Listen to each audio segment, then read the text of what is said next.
ओम नमः शिवाय, जय श्री महाकाल, जय माता रानी। देखिए, नवरात्रि के बहुत ही विशेष दिन चल रहे हैं और गुरु जी कहते हैं कि इन दिनों में आप जो उपाय करते हो तो इससे आपके जीवन में जो भी दुख परेशानियां हैं या जो कामना है वो पूर्ण होती है। देखिए, अगर आप इस बात को लेकर परेशान रहते हैं कि आपके बच्चे आपकी बिल्कुल नहीं सुनते, दिन पर दिन बिगड़ते जा रहे हैं और इसके साथ आपके घर में धन से जुड़ी समस्या आ रही है, जीवन में दुख है और घर में लड़ाई झगड़ों का माहौल रहता है, तो ऐसी कौन सी भी समस्या हो ना, तो फिर आपको शिवलिंग पर 3 उंगली घुमाकर आ जाना है। गुरुजी की कथा को सुनकर उपाय बहुत अच्छे से समझाएंगे। उसके पहले इस वीडियो को लाइक कर दें और अभी तक चैनल को सब्सक्राइब नहीं किया है ना, तो सब्सक्राइब जरूर करें। देखिए, पहले वाला उपाय क्यों करना है? अगर आपकी कोई मन में कामना है, इच्छा है जो पूर्ण नहीं हो रही है, साथ ही साथ जीवन में अलग अलग प्रकार की समस्या है और उन समस्या के कारण आप बहुत ज़्यादा दुखी रहते हो, परेशान रहते हो, तो फिर आपको ये पहला वाला उपाय कर लेना है। तो इस उपाय में जो सबसे पहले सामग्री हमें चाहिए वो है लाल फूल। ठीक, तो अगर आपको इस प्रकार से लाल फूल मिल जाए तो वो ले लीजिएगा, गुलाब का मिल जाए तो वो ले लीजिएगा। इसके बाद जो अगली सामग्री है वो है लौंग। तो आपको एक लौंग ले लेना है और जो लौंग लो उसमें इस तरह का फूल होना चाहिए। इसके बाद आपको लेना है एक दीपक और जो दीपक लो वो चौमुखी होना चाहिए। इस दीपक में जो बत्ती लोगे वो लंबी होनी चाहिए, ठीक है। और इस दीपक के अंदर आपको डालना है घी। अगर आपको गाय का घी मिल जाए तो सर्वोत्तम होगा। फिर इन सामग्री को लेकर आपको पहुंच जाना है माता के मंदिर। तो आपके घर के आसपास जो भी माता जी का मंदिर हो वहां पर आपको ये सामग्री लेकर पहुंच जाना है। देखिए, मंदिर में पहुंचने के बाद सबसे पहले जो भी पूजा अर्चना आपको करनी है वो कर लीजिएगा। इसके बाद क्या करना है कि माता जी के सामने आपको इस प्रकार से एक स्वास्तिक बनाना है और ये जो स्वास्तिक बनाओगे कोशिश करिएगा कि आटे से बनाना है। थोड़ा तो आप अपने साथ थोड़ा आटा ले जाइएगा और इस प्रकार से आपको स्वास्तिक बना देना है। और स्वास्तिक बनाने के बाद एक दीपक लेना और उस स्वास्तिक पर आपको रख देना है और रखने के बाद उसको यहाँ पर आपको जला देना है। जला दिया दीपक, फिर उस लौंग को उठाना है और जलते हुए दीपक में डाल देना है। और इसके बाद आपके पास जो फूल है उसको आपको अपने सीने से लगाना है और आपकी जो भी कामना है, जो भी इच्छा है या जीवन में जो भी समस्या आ रही है उसका स्मरण कर कर वो जो फूल है वो माता जी को समर्पित कर देना है, ठीक है। और उसके बाद वहाँ पर खड़े होकर आपके मन में जो भी कामना है, जो भी इच्छा है या जीवन में जिस भी प्रकार की समस्या चल रही है वो भी आपको वहाँ पर कह देनी है। तो इस प्रकार से आपको ये पहला वाला उपाय कर लेना है। अब जान लेते हैं गुरु जी द्वारा बताया गया दूसरा उपाय। देखिए, ये जो दूसरा वाला उपाय है ये विशेषकर आपको बच्चों के लिए करना है।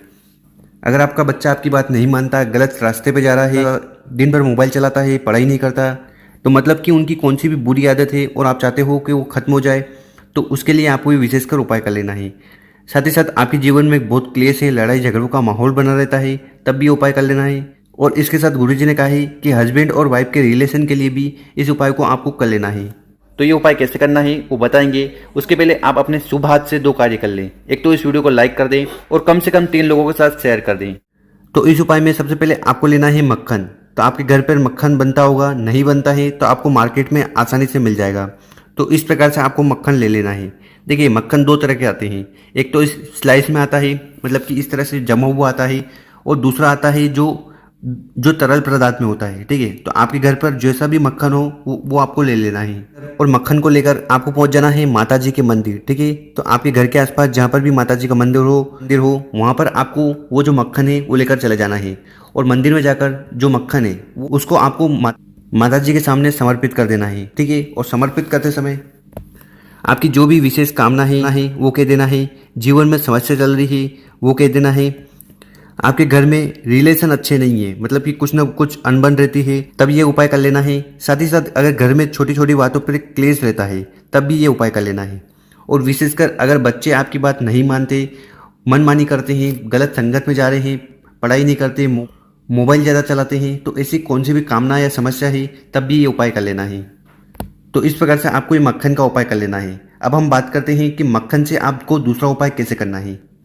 देखिए, दूसरा उपाय करने के लिए आपको जाना पड़ेगा शिव मंदिर। और शिव मंदिर जब भी जाओ तो आपको एक तांबे का लोटा लेना है और उस तांबे के लोटे में आपको अपने घर से जल भर लेना है और फिर मक्खन और लोटे को लेकर आपको पहुंच जाना है शिव मंदिर।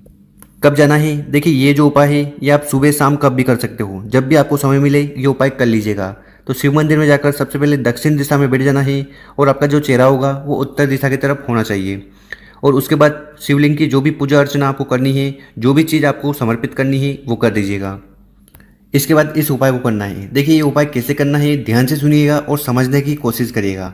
आपको पता होगा कि त्रिकुंड हम 3 उंगलियों से लगाते हैं, ठीक है। तो जब भी हम त्रिकुंड लगाते हैं तो ये 3 उंगलियों का उपयोग करते हैं। जैसे शिव जी का त्रिकोण लगा रहे हैं तो 3 उंगलियों से हम त्रिकोण लगाते हैं। तो आपको करना क्या है कि आपके पास जो मक्खन है उस मक्खन को आपको इन तीनों उंगलियों पे लगाना है। ठीक है, तीनों उंगलियों पे लगा दिया तो आपको करना क्या है कि माता का जो हस्तकमल होता है, पार्वती माता का जो स्थान होता है, इसके चारों तरफ, ठीक है, तो यहाँ पर पीछे साइड हम कलर नहीं कर सकते, मतलब कि ये शिवलिंग है तो शिवलिंग के चारों तरफ आपको मक्खन लगाना है। और मक्खन कौन सी उंगलियों से लगाना है, तो जिस उंगलियों से आप त्रिकोण लगाते हो उस उंगलियों से आपको मक्खन लगाना है शिवलिंग के चारों तरफ, विशेषकर माता के हस्तकमल पर। बस इतना सा उपाय करना है। और उसके बाद आपके पास जो जल का लोटा है उसको उठाना है और आधा लोटा जल आपको माता के हस्तकमल वाली जगह पर समर्पित कर देना है, श्री शिवा नमस्तुभ्यम ओम नमः शिवाय का स्मरण करते हुए। और बाकी आधा लोटा जल आपको शिवलिंग के ऊपर समर्पित कर देना है। तो इस प्रकार से आपको ये मक्खन वाला उपाय कर लेना है। तो गुरुजी ने कहा है कि जो भी व्यक्ति इस प्रकार से नवरात्रि में विशेषकर ये उपाय कर लेता है मक्खन वाला, तो फिर उसके घर में जो भी क्लेश चल रहे हैं वो खत्म होंगे, हस्बैंड वाइफ के जो रिलेशन है वो स्ट्रॉन्ग बनेंगे, उनके बीच में जो भी अनबन रहती है, मिसअंडरस्टैंडिंग रहती है, वो सब खत्म होगी ना। तो इस उपाय को आप वैसे तो किसी भी दिन कर सकते हो, पर नवरात्र में करते हो तो आपको ज़्यादा फायदा मिलेगा। उसके बाद शिवलिंग के पास बैठ जाना है, 2 मिनट तक ओम नमः शिवाय का स्मरण करना है और अपनी जो कामना है, इच्छा है, तो वो कामना और समस्या आपको पार्वती माता को कह देनी है। साथ ही साथ भोलेनाथ जी से निवेदन कर लेना है कि हमारे जीवन में जो भी दुख परेशानियां हैं इन्हें जल्द से जल्द खत्म करें।